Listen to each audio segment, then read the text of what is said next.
Sawadee Cap, welcome back to me, welcome back to Thailand. True Blue Thai here from Thailand. I hope you're doing well. It is one whatever. I was getting this 2 minutes off. Saturday here in Thailand. Around about 11:30 here in the morning, and it's game day. And you also you need to understand as well. From you saw yesterday, the sun is back. The sun is out.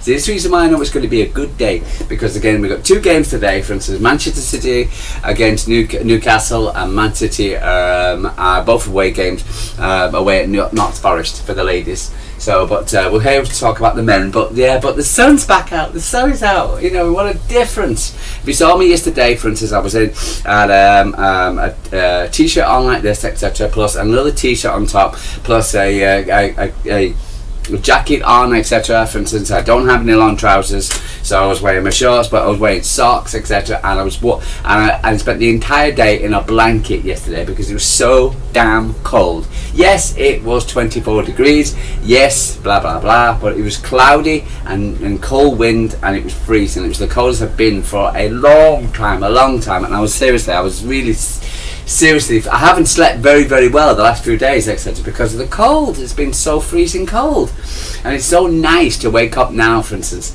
even though it's still about 24, 25 degrees in Thailand, it's the sun's out, and it's clear sky and the sun's out, and the difference is, and the sun makes a big difference. Even though I'm delighted because we've got 2 games today. We've got Man City against Nottingham Forest about 9 o'clock Thailand time, my time, about 2 o'clock UK time, and then straight after that we've got the Man City game against Newcastle, the Geordies, and looking forward to that one. Just in the second part of Pep's press conference, and stupid questions, good questions, stupid questions, good questions. The typical Sky News question, Sky Sports News question was the one about Rooney. Okay, if you know about the question about Wayne Rooney, the stupid question trying to get Pep Guardiola into criticising Wayne Rooney for his stupid comments about his most impressed players at the moment,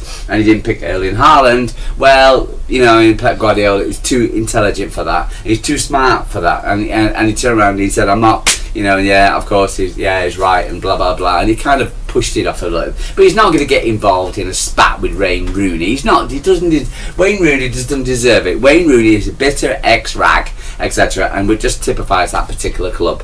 So still moaning about 93-20, still moaning and whatever. And I don't care. Erling Haaland was his top 100 favourite players in 2025-26. So why the hell should we care? Why should I care? Something also of interest, etc. Before we move on to the game, was the vote yesterday of to scrap PSR and to bring in SCR. So what's it called? Without anchoring. I think that failed quite good. So, but it is now teams can spend up to 85% of their revenue on their squad, which means basically Man City are in the clear. City, the Rags. The top teams are in the clear, where the bottom teams are whatever. You know what I mean? It's all about how much you earn, and Man City, so we're clear and we're fine. So for instance, having 85%, we can spend on of our earning revenue, on our players, which is brilliant. And and if you go over that, for instance, it's supposed to get severe penalties, but we'll give it that. But the thing is, I think in Europe, I think it was 70%, but in England it's 85%. So wonderful, so great. So no worries, no more moaning about PSR for Man City, especially. We'll have to worry about that. I don't think we'll be putting in too many complaints, but I haven't seen the full details of it yet. I haven't heard Stefan Burson. I still heard Alex Crook talking about it, and typical Crook hasn't got a damn clue what he was talking about whatsoever. And so for instance, and Carlos Salvagos in his black suit with his white thingy, like he knows everything about everything, which he doesn't. He's just reading off a teleprompter, just like Alex Crook. And Alex Crook hasn't got a clue, really. He knows the basics, and that's it. Chief sports reporter, my God. Chief pie eater, more like anything else, And anyway, but let's move on to the game. So we've got so we kick off at 5:30, which is again 12, it's half 12, etc. So it's it's Sunday morning for me. Let's go. So we're playing Newcastle at Newcastle, who are not in the greatest form at the moment. So for instance, and we've got a pretty damn decent run. Let me just have a read of this, and then we'll go from there. So first thing to find out, you need to know go to St James's Park, Saturday 27th of November, 5:30 kickoff. Sounds guy boring. For instance, opposition manager Eddie Howe, despite just being 47, has already been a manager for a whopping 16 years. So absolutely brilliant. So the danger man for them: Bruno Guimaraes, Scenario Tonali, and regardless of the two of the best across the Premier League, with Tonali dictating play from deep and Guimaraes seeking to push forward up ahead of the German striker Nick Woltermeyer. Has made an instant impact since his summer signings. Height success, he would be a favourite target man of the role, but choose to but close control and vision on the ball as an attractive plaudit from far and wide. Either side on the Magpies are like Harvey Barnes, Jacob Murphy, Anthony Gordon, Anthony Elanga to pick from. Newcastle home form has always been a key factor for them in the facing with the stadium atmosphere as well. Pep's view, the boss. Back in, we're talking about, so for instance, back in February, Omar Mash scored a spectacular 14-minute hat-trick. City won 4-0 at the Etihad. The Egyptians, last time out, City did not necessarily want the last international break against Liverpool. Let's move on to a particular website which I go on to, and let's talk about it. Okay, right. Head-to-head meetings. 194 head-to-heads. Newcastle 173. Draw City 179. Newcastle City have faced each other 194 times across all competition, with City marginally leading the overall head-to-head record as they have won 79 compared to the Magpies 73, while 42 draws have been played out between the two clubs. Over 130 years have passed since the two teams have locked horns for the first time back in October 1893, when Newcastle beat formerly known as Ardwick FC 3-2 at their old Division 2.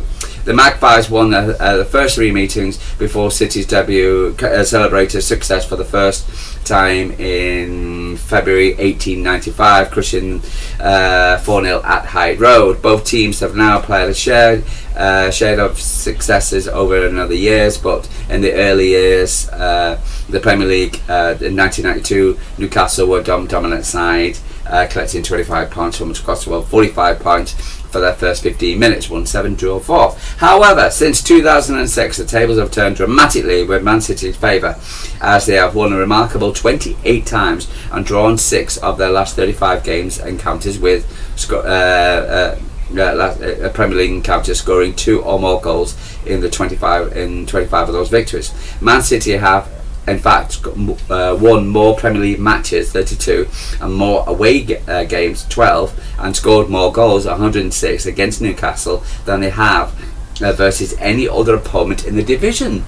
There you go. So everybody's seen now and again. So City got a decent record against Newcastle. Another stronger to James's Park. They also have scored in each of the last 33 league meetings, which are the longest scoring streak, which that is one team as against another in the division history to date. Newcastle's only top 5 triumph was during this run was 2-1 home victory in January 2019 under Rafael Benitez. They have celebrated the the League Cup successes, winning 4 time rounds 2-0 at the Etihad Stadium in October 2014, had a third round tie at 1-0 at St James's Park, and recently in September, courtesy of strike from An Isaac, who's not there anymore. Manchester City double over the Newcastle in the Premier League 23-24 season through winning 1-0 on the home side, 3-2 on the road. the latter success sealed with a stoppage time winger from Oscar Bob. That was the when Kevin De Bruyne came on and we were losing 2-1, and then Oscar Bob Kevin De Bruyne came on, scored, making it 2-2, and that beautiful pass over to Oscar Bob where he was swiveled past, dummied the goalkeeper, and then boom, back 3-2. Absolutely amazing goal. While City's most recent easily passed 4-0 over the Magpies in February 2025, courtesy of a first half hat-trick from Omar Mamouche. Right, okay, so it's a pretty decent thingy for Manchester City at the moment. So of state of play. So that's our head-to-head record. So let's have a look at the overall preview of the game. Let's have a look at the starting line. Okay, so let's have a look at the starting lineups, etc. Expected starting lineups. So if they have their players back, I know they've got a few injuries at the moment, etc. Pope. So we're expecting Pope to be back, Trippier, Torn, Botman, Hall to be back, Tonali, Guimaraes, Joelinton, Murphy, Voltemar and Gordon. For City, I expect it's going to be exactly the same team, really. I'd be very surprised if it's not. Maybe Cherki, Bernardo Silva, I don't know what's going. It depends. He might mess around with Reinders or bringing in Savinho for Cherki. I don't know, but other than that, I think it should be the same one. The odds are Man City to win. Right, so have a quick look at Newcastle's recent form. Okay, so they've lost the last 6 in Premier League form. They've won 4. Lost 4, won 2. So it's not good. They're in 14th position at the moment. In all competition, including Champions League, they won 4, drawn 2, lost 2. So they got a difference in all competitions. Man City, we've only got 1 loss in the Premier League, and that was the Aston Villa. And in all competition again, we've only got the 1 loss. Pretty good. So match preview: United Newcastle enter the international break on 2025 on a sour note after they suffered back-to-back Premier League defeats away against Newcastle and Brentford, losing 3-1 after the latter a fortnight ago, despite taking the early lead through Harvey Barnes. After securing top 5 finish last season, the Magpie has posted just 3 wins in their last opening 11 matches, drawing 3, losing 5. This term they are currently sitting 14th in the table, only 2 points above the relegation and 7 points behind major rival Sunderland in 4th spot. That's going to be an interesting game.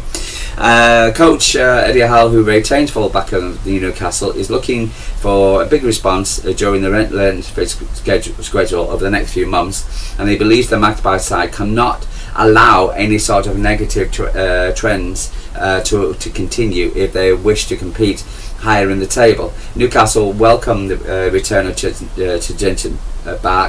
James's Park, where they have won each of their last 5 home matches in all competitions, scoring at least 2 goals in each and having to pick up 75% of their Premier League points so far. However, the Magpies have come out only on top only once in the last 35 Premier League meetings with Saturday's opponents, Man City. Okay. While Howe has failed to win any of his previous 18 encounters with the Citizens, so he hasn't got a pretty damn good. So Man City have definitely got one on over Howe. Man City suffered 2 defeats in the first 3 of the Premier League, blah blah blah. So have gone on. City have now sent out a statement for the rest of the Premier League, and Arsenal in particular, with an eye-catching 3-0 home victory over reigning champions Liverpool last time out, with the Guardiola's 7,000th game.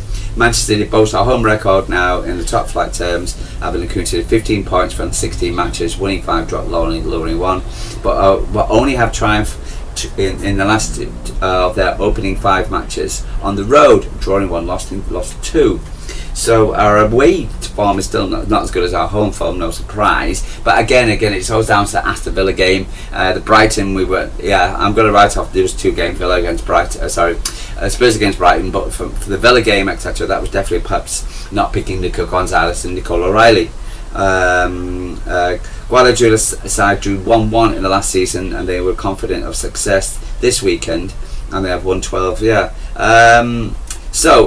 Overall, I'm going to say, let's have a look at anything else. Oh yeah, Dan Burns, who's out. Team news: Newcastle defender Dan Burns is out. He's suspended. That's good. After he was sent off against Brentford before the international break. While Saturday's game will come too soon for summer signings. Wisa, who's still not started, and Oluzo ankle. Nick Pope concussion, Joe Linton shin, both forced off in the defeat of Brentford, but Eddie Howe has confirmed that both players are available to face Manchester City, while Anthony Gordon hip and Timo Leverante knee are very close to return, but also be assessed ahead of kick-off. They could return, they could not return. We're saying that though, Anthony Gordon, I was listening to the City Matthew News, they had a Newcastle guy on there, and he was saying Anthony Gordon playing really badly at the moment, and so they're missing the 2 wing backs, so they're struggling with them. So but we'll see who starts for them. Even if they do start, they might not be in fully fitness, etc. So you never know. Hull may decide to stick with the centre back pairing of Matthias Torn and Sven Botman for the 4th successive game. That's what they've had previously, but they haven't done well. Which would leave Fabian Schär to begin a substitute once again, while Nick Wolterman, who scored 3 goals in 2 games on his international jersey with Germany, will lead the line. Playing well, starting well, the 1970s guy. City, the only we've got is Rodri and Kovacic, which we all know about. So we got a fully fit squad. So. But overall, I am going for a Man City 1-3 win. I'm going for a 1-3 win Manchester City. I'm quite confident of the win. Let's have a look see what Pep's had to say. Pep Guardiola, for me, the international break, I like it, I love it, takes a breather. Again, he was laughing and joking. He's in a good mood, he was happy. So, for instance, I'm not staying here, he says. It's cold weather. On Erling Haaland, again, these questions about Erling Haaland, how many goals he's going to score, what's he doing, like blah, blah, blah. I understand the people are interested, but you can't say anything more than what he's already said. So, it's a boring question, it really is. Everybody is fit except Kovacic and Rodri, which we know. Rodri is making steps good. With also not 3 weeks since he knows, but it's all about mental and physical for him, so which is understandable. Happy birthday, Navas. Happy birthday, 65 Yandalf. A lot of birthdays going on. So what else was said? He was talking about Erling Haaland. Sorry, not Erling Haaland. For instance, it was just the usual questions really. Some not there was Fernandinho's in his retirement. Happy, he's got he was great fond of Fernandinho, and no reason why he shouldn't be. He was a great player, great man. There was reports that he was actually coming to, because he was retired now from football, but he was report that he could come back and help Man City in the coaching staff. So let's see if that's true. Pep Guardiola and Oscar Bob, I have got options. He played his first games, played very well defensively, high press in his institution, and extraordinary. It's going to take him a while to get back. I think, for instance, he's under pressure now. For instance, it's like there's going to be a lot of talk about the goal he scored against Newcastle when he was actually in fantastic form, and unfortunately he got a broken leg, and then he got another injury after that. Alan Shearer's record has been so far great, scored, blah blah blah. Will Haaland get it? Yeah, more likely. Nico O'Reilly and Matthias Nunes. The system needs it. In training, we realise that you have special attributes to play that position and convince them, but mainly they have to convince themselves they can do it. Some players are not open-minded. They say they don't want to play different roles. when you play regular, people get confident and they can do it. For example, Nico Gonzalez is playing much better game by game because he's playing a lot. Matheus Nunes and Nicolas Aurelio are good examples. Sometimes they prove Zinchenko and Delph playing at left back. When I see them, I know midfield players can go in small spaces. Matheus Nunes may struggle a little, but his physicality is much higher than Alex and Fabian. We don't have many fullbacks. Rico is an exceptional in the middle. In the mainly the players are about being open if they'll start to say they can do. But again, I think this is what Pep Guardiola likes. You know, for instance, he wants players, and players should be flexible. They should be flexible and in their play. And for instance, if again, for instance, if you can't play in the middle, if you want to play football, want to play a different position. And you know, it's definitely worked out for Nunes, and it's definitely worked out for Nicolas O'Reilly. But other than that, I'm going into the game very, very confident, very happy. Sun's back out, a blue Sunday. Looking forward to both games today. And yeah, so for instance, but let me know if you're going up to the St James's. Take care of yourselves. Wrap up warm. I believe it's still quite cold in the UK. And look forward to those steps, those all the way up to the top. But anyway, and I'll catch you tomorrow, and hopefully we'll talk about another Man City win, and let's put the pressure on Arsenal. Happy days. Like and subscribe. Tell me what you're thinking, what's on your mind, and I'll be back tomorrow as I do this every single day, regardless of international breaks or whatever. Every single day for about 20 minutes. But anyway, guys, love you. Take care, and I'll speak to you tomorrow.